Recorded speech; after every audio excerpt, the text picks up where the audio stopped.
burned books, murdered scientists, the flat earth theory.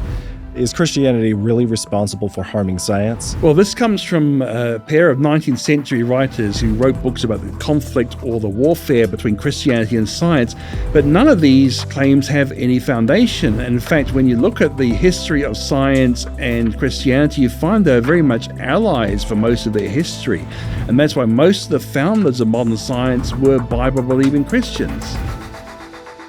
Regarding Galileo, isn't it true that his critics were refusing to use his telescope? I mean, doesn't that prove that the Christians were just unreasonable towards science and its advancement?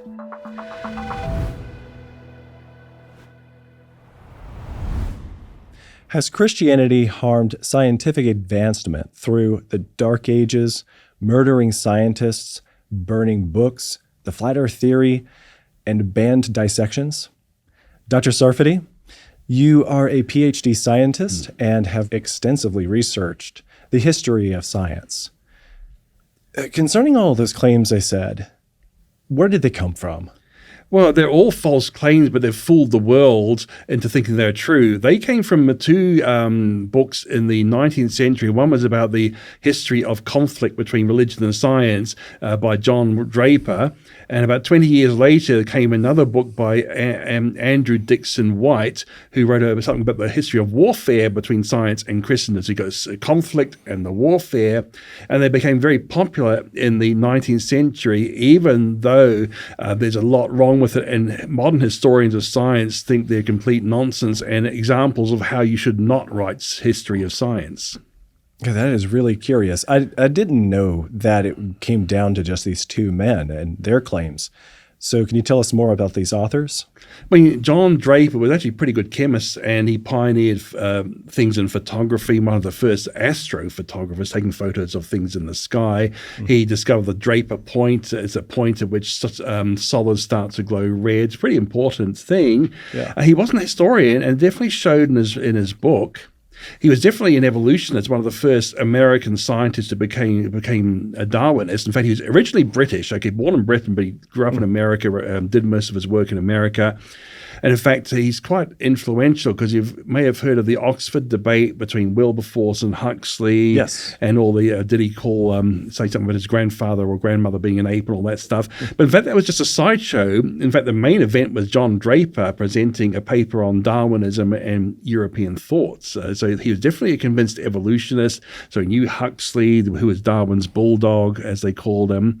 Now, Andrew Dickson White was not a scientist, but more of a historian, but also he was one of the founders of Cornell University. His friend Ezra Cornell, a wealthy benefactor, that's why it's named after him. He provided the initial money to bring it up. But White wanted a university that was basically secular. It wasn't the first secular university, but he wanted one that was secular, didn't take any doctrinal positions on things, and he became its first president and also taught history there. And both of them actually, I think they were trying not to attack Christianity or attack religion at least, but it ended up that atheists ran with these books to show that Christianity has been so harmful, and so many organizations have picked up on this and perpetuated this warfare and conflict idea, even though it has no historical basis. I mean, Draper was a shorter book, more readable. White wrote a very long and supposedly well-documented book, but it's what we now would call citation bluffing, because when you check the citations, they're either non-existent or else they don't have anything to do with what he's claiming they do. Okay, so if their claims are largely just untrue, then people need to reconsider the claims and the supposed history and drop these charges against Christianity, right? Well, I think so. And I think a lot of science historians for the last 50 years have been tearing their heads out at why this myth still persists. Yeah. And yet it certainly does, even though they've completely knocked it on its head and found that, in fact, Christianity almost had a very friendly relationship with science. Science grew out of a Christian worldview. The church funded observatories and other scientific research, which you won't read in the Draper and White books about the very friendly cooperation that Christianity and science have had for most of its history. Okay. So how widespread did their claims get? Well, I mean, the BBC was fooled by it. And you got even one book was talking about how the BBC was hoodwinked, and the Library of Congress was hoodwinked, and you got things like Tyson and Sagan. Their shows called The Cosmos. Sagan was the original one. Neil deGrasse Tyson did a reboot. They are pushing all that sort of stuff. So it's really become in the popular mindset, and very little has reached the public eye about how wrong these ideas are, how false the conflict idea is. I'm curious now, would you happen to know if anyone ever published a retraction, admitted the mistake? Oh, it's very hard to get people like Neil deGrasse Tyson to admit that he's wrong about quite a few things where he's definitely wrong. But he's got such a large following, I don't think he cares. He's got an atheistic agenda, so he's quite happy to keep on pushing the conflict myth. And atheists in general have been very happy to use this. I mean, not all. I mean, some responsible atheists have actually joined the fight against these conflict myths. Okay. Well, I've heard about this book called Of Popes and Unicorns, Science, Christianity, and How the Conflict Thesis Fooled the World. It sounds like another installment of Harry Potter. But I don't know what this is about, but it has to do with this conflict. Well, the whole point is that they realize that this conflict thesis has fooled many people in academia as well as in the popular mindset. They wanted to do something about that. Now, the main technical author is James Ungurianu, who is a scholar in this area. He's written scholarly books about this, but he realized that didn't really reach the general public as a more for his fellow academics. So he teamed up with David Hutchins, who's a physics teacher and a really gifted communicator, to try to write a book that the general public would actually would understand and remember and realize that all the conflict stuff is really out the window. They also, James Ungurianu has actually studied the motives behind these men as well. So what was driving these guys and what has been the result of it? How did it go against what they were trying to do? Just going through some of the facts and turning them on their head. Okay. Well, were there any surprises from Popes and Unicorns? Well, for me there was, because they said that Draper and White were not atheists. They were trying to reconcile science with their versions of religion, which of course have nothing to do with Christianity, because they get rid of miracles, biblical inerrancy, the deity of Christ. And so what John Draper was trying to do as a scientist, he wanted a sort of more rational religion, which he thought was being corrupted by the doctrines of Christianity. So he wanted a pre-Christian rational religion, while Andrew Dickson White wanted a more emotional, experiential religion. Again, not corrupted by the doctrines of Christianity, but he thought that would actually, they thought they were trying to reconcile religion with science, but it had the opposite effect, because of course the atheists grabbed onto those things to use it to bash Christianity in general, because Christianity would be the enemy of religion. But to their cost to Christianity was getting rid of all the doctrines that make Christianity what it is, like the deity of Christ, miracles, divine inspiration of Scripture. See, all those had to go. So why would any Christian want anything to do with Draper and White?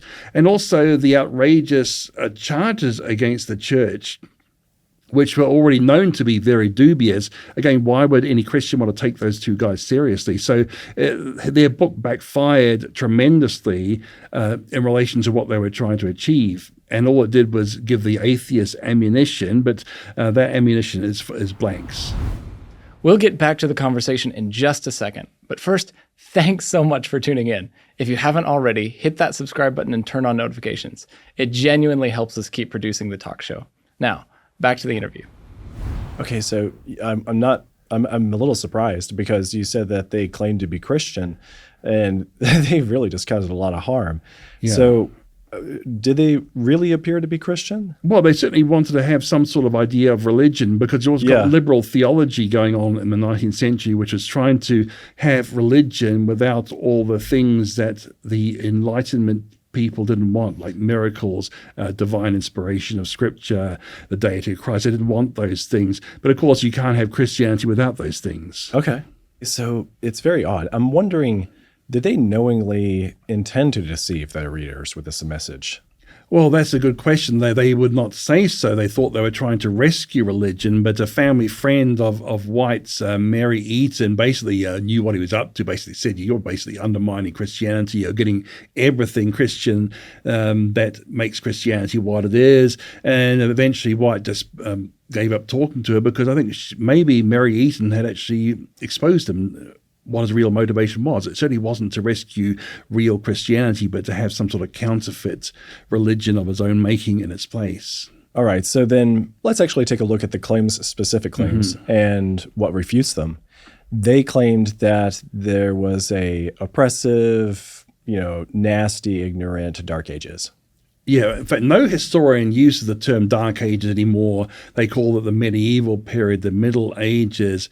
But the claim was that after the fall of the Roman Empire, everything went dark for 1,000 years until we got the glorious Renaissance that recovered light and brilliance and all that. But that can only be made with ignorance about what was actually occurring in the Dark Ages.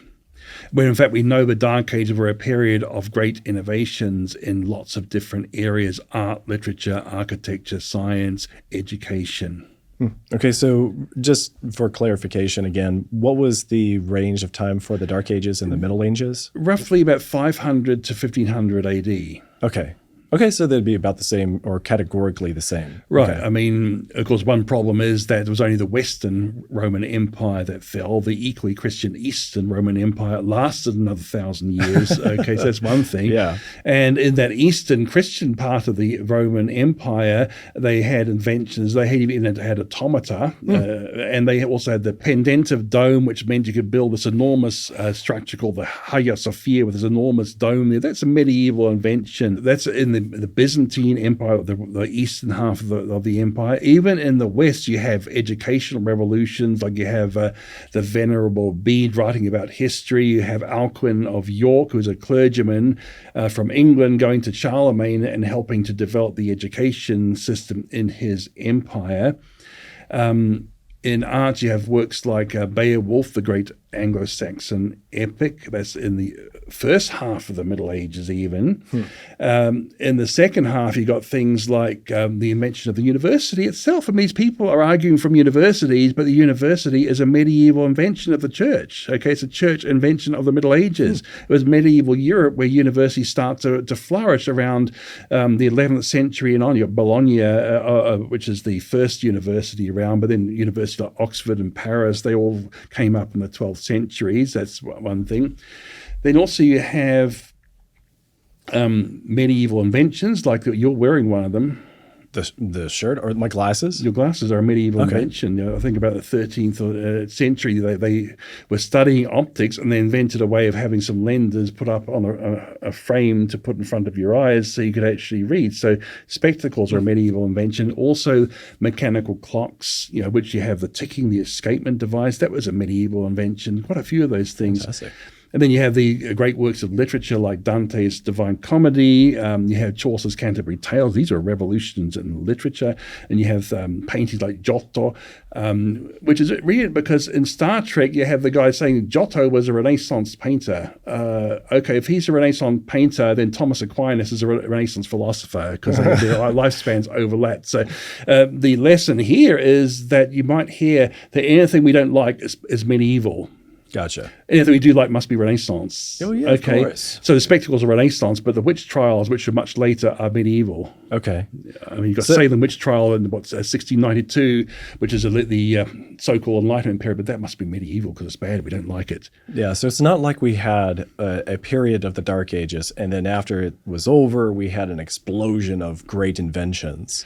Well, it's also, I mean, some historians of science say that the foundations for this later expansion of science and the Renaissance were all laid in the Middle Ages because you have the Middle Ages produced in the university, but also the class of theologian, natural philosopher, and natural philosophy was just the early term for science. So these are theologians who combined scientific research and mathematical innovations with theology.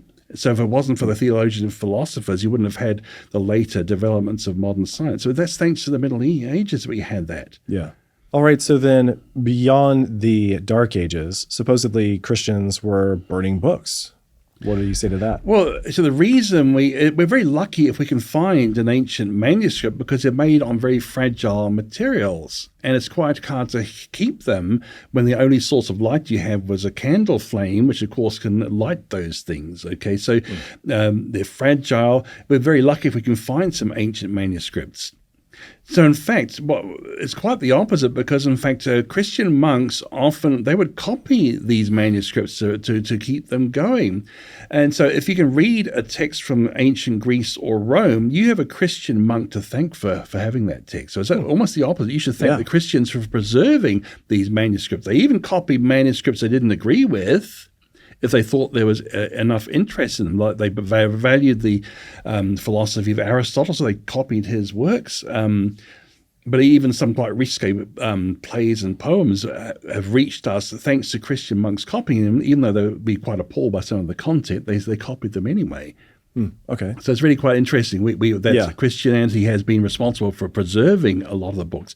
And even when we go to the Islamic part of the world, when the Arabs set out to conquer, for instance, the old Persian areas, they came across the Nestorian Christians who had actually got some of the manuscripts from ancient Greece and Rome, and then they copied them into Arabic, and then from Arabic they reached back to Europe around the 12th century, and that started what's called the 12th century Renaissance, which is much more important than the so-called Renaissance in many people's opinion. But the Arabic philosophers got it first from the Nestorian Christians, who got it from the Greeks and had kept those manuscripts, and then they got transmitted back to Europe where it came from. Well, you're right to point out that Christianity is responsible for publishing and preserving and distributing a lot of important written works. Mm-hmm. But isn't it still true that they burned some books, or at least that's what they claim? Well, I mean, there's a claim that the Christians destroyed the Great Library of Alexandria, which had hundreds of thousands of manuscripts, which are now lost because the Christians burned them. But in fact, the Great Library of Alexandria was destroyed long before Christianity. Julius Caesar probably has more to do with it than any Christians did. So by the time that Christianity was in power, the Great Library of Alexandria was really not such a great center of learning as it used to be. Okay, well then let's get to the next example of the supposed harm that they did to science advancement in the last, 2,000 years? Mm-hmm. Supposedly Christians were responsible for the flat earth theory. Oh, yes, that's a big one too. And again, Neil deGrasse Tyson's quite happy to keep on perpetuating this idea, even though it's complete nonsense. And you can look at it. There's a book by Jeffrey Burton Russell called Inventing the Flat Earth, where he goes through this history. James Hannam, another historian of science, has written a more recent book on the flat Earth. And you're very hard-pressed to point out any people who did believe the flat earth. I can think of only two, and I've actually even asked AI to see if he can think of more. No, they couldn't think of any more than the ones I thought of. So two obscure writers in the entire Middle Ages taught a flat earth, and they were mostly forgotten about. One was Cosmas Indicopleustes, which means voyager to India, but in Western Europe he was unknown until about the 17th century. That's after the Middle Ages, so there was no influence whatsoever. And the other one was Lactantius, but again, hardly any influence. In fact, he was revived during the Renaissance period because they loved his prose style. He was an incredibly good writer, but he was a bit of a Fruit Loop in what he believed. So their views did hardly influence anyone. But then you have people like the Venerable Bede in England writing these hugely read books, which were very clear. The Earth is a globe, and he wanted to make it clearer still. It's round, not like a shield, but round like a ball. So extremely crystal clear. Okay, that's one of them. But when you get to the Middle Ages, you have people like Thomas Aquinas, who was probably the best philosopher of the Middle Ages, and might say, but he was talking about how do you go about proving something, and he gave an example right at the beginning of something obvious he thought was obvious and well known. That was the globe Earth. And he says physicists prove it one way and astronomers prove it another way. But he thought it was so obvious that it didn't need to be explained. Interesting. I hope you're enjoying this content so far. Creating content like this takes a considerable amount of time, effort, and resources. We're passionate about getting this message out, and we want to keep bringing you more videos like this one. But here's the thing. We need your help to make that happen. Your support, no matter how big or small, will help us cover our production costs and enable us to continue creating impactful content. To support this project, just use the link in the description below or the on-screen prompt. We're so thankful for your support. So if it wasn't the church that came up with the flat earth theory, then where did it come from? I think we need to blame Washington Irving for that. He wanted to write a book about what he considered an American hero, Christopher Columbus, but they wanted to exaggerate what his achievements by saying he was a great thinker, he was an innovator, he realized the world was round, but all the church was against him. They believed the earth was flat, and they had quotations from the fathers to prove it was flat. But Washington Irving totally made all that up. Wow. It was completely made up. It's a complete fable, but no one objected to him on the grounds of the shape of the earth. Everyone knew it was round. It wasn't in any dispute. The dispute in his day actually was the size of the earth, because he mistranslated a dimension using Arabic miles instead of the European miles, so he thought the earth was much smaller than it really was. Yeah. So the dispute was about the size, and his critics were right.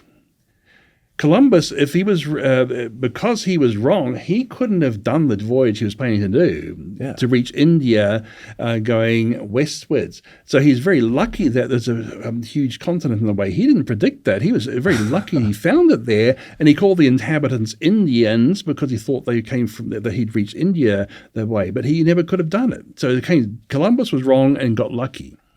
It is kind of giving it away when he calls them Indians that he expected to be in India. Yes. Because if he had just found like a new world, mind you, then he might have just given them a new name. I would have thought so. But I guess other people looking at his voyage and knowing the correct shape of the earth realized he discovered that kind of gives it something away. new. Yeah. So then I think another interesting piece of evidence that Christianity knew what the earth was, that it was round, is the global cruciger. Can you tell us more about that? Oh, yeah, that's a symbol of royalty. You can see it on coins in the 8th century and portraits.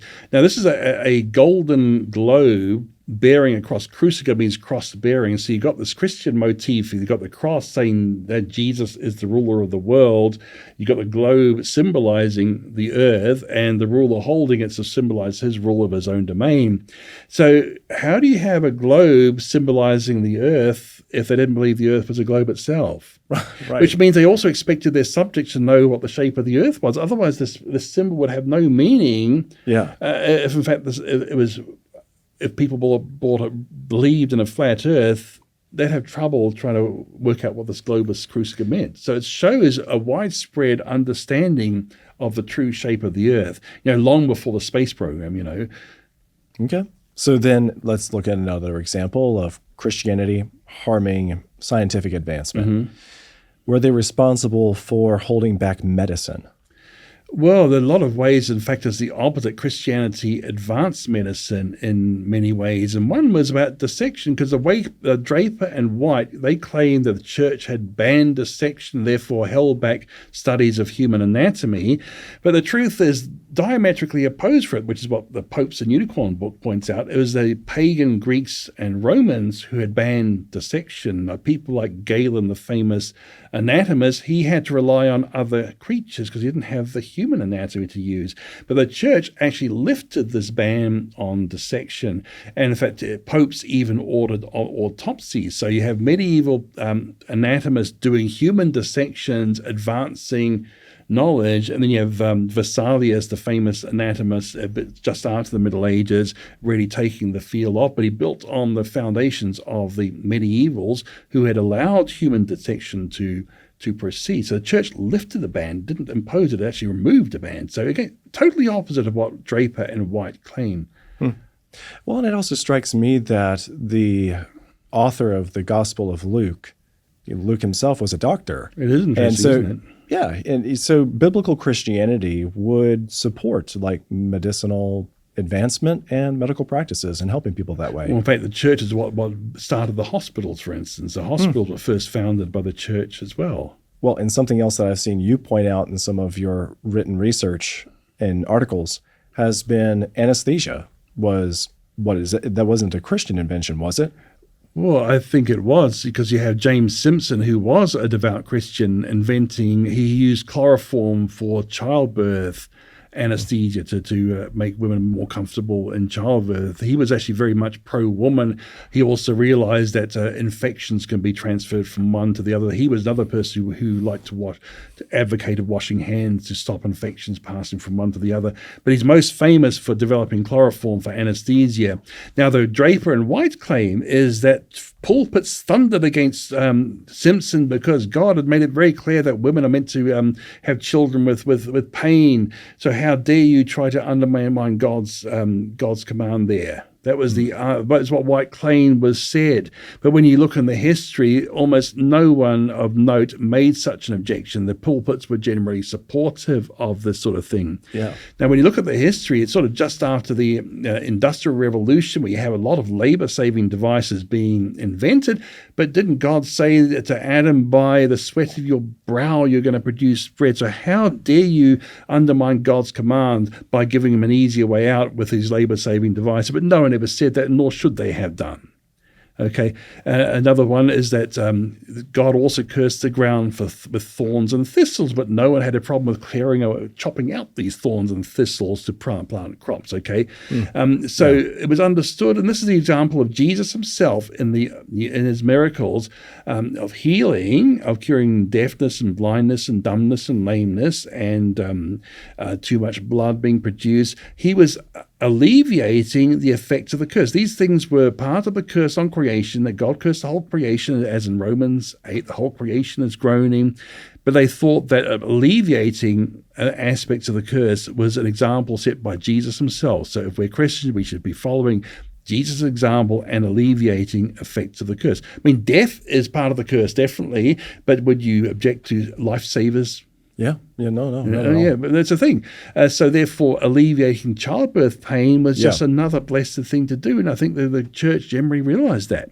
The objections to it were actually more scientific and medical than they were biblical. I mean, for instance, chloroform was an untested substance. Are we sure it's safe? And now we realize that no, it's not really safe. We use other means of anesthesia. So they were right to question the safety of chloroform, but that was more about the means of anesthesia rather than the actual concept. Okay, so it's the means of it.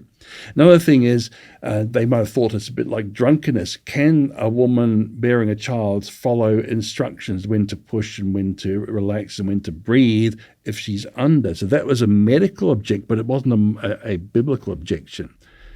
So, but there weren't really moral or biblical objections to anesthesia that you can find. When you look in the history, where are they? Draper and White just made that up. Okay. So then the next example, the claim that Christians harmed society and science specifically by executing scientists. Where does that even come from? Well, okay, in fact, we can't find anyone executed for science. There have been some people executed who happen to have done some scientific research, but no one was executed for science. Right. In fact, the main persecution of scientists comes from anti-Christian regimes, like the great chemist Lavoisier was executed by the atheistic or at least anti-Christian French Revolution, and the story goes, as they said, well, the Republic has no need of scientists. So here's a case of a scientist being executed partly for a scientist by an anti-Christian regime, but under Stalin, a man called Lysenko, he believed in Lamarckian evolution of acquired characteristics, and Stalin made that the law of the land, and he persecuted dissenters from the Lysenko and Lamarckian view. So you have a persecution of science under atheistic communism, but none under the Christian church. They will bring up a few examples that I can go through if you want to. Yes, please, yeah. Okay, Giordano Bruno is one of the examples. He really was burned at the stake in 1600, roughly. Okay, now, I don't condone burning people at the stake, okay? I'm also a believer in freedom of religion and freedom of speech, okay? But no one in that time believed in free speech. There was no free speech anywhere in Western Europe. So you can't just single out the church because the freedom of speech didn't exist anywhere. And in fact, Bruno was not burned for science because he wasn't a scientist. Real scientists like Galileo and Kepler despised Bruno's ideas because they were so mystical and kooky, basically. And when you look at the trial documents, they only mention theological heresies that he was pushing and persistently pushing, like he didn't believe the deity of Christ, for instance. Okay, all these things. So the trial documents mention only his theological heresies, not kooky science ideas, like he supposedly believed in a multiplicity of worlds, but that wasn't a heresy. That wasn't mentioned in the trial documents. And also he said he got it from the man he called the divine Cusanus, which is the Nicholas of Cusa, who was a second-ranking cardinal only after the Pope. The Pope was the first. Nicholas of Cusa was second-ranked in the church. And that's where Bruno said he got his ideas from. So clearly that is not a heresy. His heresies have nothing to do with what people think they do. In fact, it's really surprising that scientists would actually idolize Bruno, who rejected maths and science. Okay. He wanted mystical stuff. So why are the scientists latching onto him as one of their own? He's not. Okay, so we're about to wrap up, but we just have a couple more questions. And regarding Galileo, isn't it true that his critics were refusing to use his telescope? I mean, doesn't that prove that the Christians were just unreasonable towards science and its advancement? Well, again, that's a myth as well, because we don't know of anyone who refused to look through a telescope. The myth seems to be a garbled version of what really did happen. There's a man called Cremonini, who was a follower of Aristotle's philosophy, and he said, looking through a telescope gives me a headache. Which means he had to have looked for it to know that it gave him a headache. And now he was a good friend of Galileo. They liked to banter. They didn't agree, but they had really good friendly debates, and they enjoyed each other's company and all that. So he was a friend of Galileo's. I can believe he got a headache because the glass quality in those days was terrible. Yeah, even looking through a telescope for me can be a bit of an eye strain if not positioned just right. So I can well believe that, especially someone with older eyes, okay, having trouble with focusing, poor quality glass. I mean, you could make a better telescope now by taking these cheap reading glasses you get at these discount stores, as long as you have two different pairs of glasses, because the magnification is the ratio of the eyepiece, that one. The eyepiece is this one here, and the objective is this one here, and you want very powerful lens in your eyepiece and very weak lens in the objective, because the ratio of the power, like, you know, they in the dollar store or whatever, you have the +1, +2, +3. So you get the ratio of those, you'll get the magnification of a telescope. And because the glass, even the cheap reading glasses have better glass than what Galileo would have had access to, you'd make a better telescope than what Galileo had, and much less strenuous. So I can believe they had problems looking through a telescope and giving them a headache. But in fact, the church actually confirmed Galileo's discoveries really quickly, because Cardinal Bellarmine, one of the highest ranking theologians in the church, he asked leading Jesuit mathematician Christoph Clavius to investigate Galileo's discovery. And Clavius, who was getting old, he got 3 younger people to make telescopes, and they confirmed Galileo's discovery. So far from not refusing to look, they actually confirmed his discoveries, and they made a hero out of him. Galileo became a sensation and a hero in the church overnight when they confirmed his discoveries. So he was very much celebrated by the church early on. Okay, so then, based on everything you are saying, it looks like Draper and White's claims were largely falsified. And that leaves us with the idea that Christianity is not responsible for harming science throughout the last many thousands of years. Well, I'd say, in fact, largely because of Christianity, the idea that we live in an orderly universe, that we have a divine lawmaker who has given us dominion. In fact, people realize that maybe God has made an orderly universe, but for us to have dominion properly, we have to find out how it works, which means we have to investigate and do experiments on it. So modern experimental science grew out of this Christian framework, which is why most of the discoverers of modern science were actually Bible-believing Christians. And you think of Sir Isaac Newton, wrote much more about theology than he wrote about science. Okay, Galileo always claimed to be a devout Catholic all his life. He was very clear. He didn't think his views contradicted any Christian Christian doctrine or any part of Scripture. He's very clear about that. And that was also in his private writing. So it wasn't just what he said to make the church happy. This is what he said in private as well. Okay. Right. Johannes Kepler, he discovered elliptical orbits. He was very much that he was thinking God's thoughts after him. And then, of course, their predecessors in the Middle Ages who made the foundation from them, they thought they were doing God's work by their mathematical and physical astronomical inquiries as well, which laid the foundation for Galileo, Kepler, and Newton to do their work. All right. Well, while listening to you, I was thinking about how it's safe to say, though, that there are people who have opposed science for reasons that are not religious and not Christian. Well, yes, I mentioned the Soviet Union opposing, pushing Lysenko and Lamarckism. That was not a religious reason. And other people, because they get scared of things. I mean, you got worries about 5G, for instance, which have really nothing to do with it. Often it's because of misinformation, misunderstanding, like for instance, NMR, nuclear magnetic resonance. Now that's turned into MRI, magnetic resonance imaging, invented by the creationist Raymond Damadian, by the way, MRI. So if you have an MRI scan, thank a creationist for inventing it. But they've dropped the word nuclear from MRI. It should be NMRI, but they dropped the nuclear because people are too scared of nuclei. Interesting. So this is not a religious objection because people are irrationally scared of the nuclear magnetic resonance, which is actually a very extremely low energy process. It's not because nuclear fission is very high energy, but nuclear magnetic resonance is extremely low energy process. Okay, so it's quite the opposite. Fascinating. But an idea of where people oppose science because of misunderstandings that have nothing to do with Christianity or any other religion that I can think of. All right. So for our listeners who are interested in learning more about your perspective on science, history, and Christianity, you have a book to recommend for them, right? Well, you might like my book called The Greatest Hoax on Earth, Refuting Dawkins on Evolution. You see, Dawkins, for the Darwin Bicentennial in 2009, he wanted to write a book with the evidence of evolution because he realized his previous books had assumed evolution were true, but had not presented the evidence for it. So he was trying to remedy that. But he is an opponent of Christian religion, and you might say that he is basically the answer to Draper and White today. I think without Draper and White, you wouldn't have had people like Richard Dawkins having so much prominence. So you might say that this book, I'm trying to follow the command of the Apostle Paul to demolish arguments in every pretension that's opposed to the knowledge of Christ. You see, Paul tells us not only to defend the faith in 2 Peter 3:15, but also to demolish arguments against it.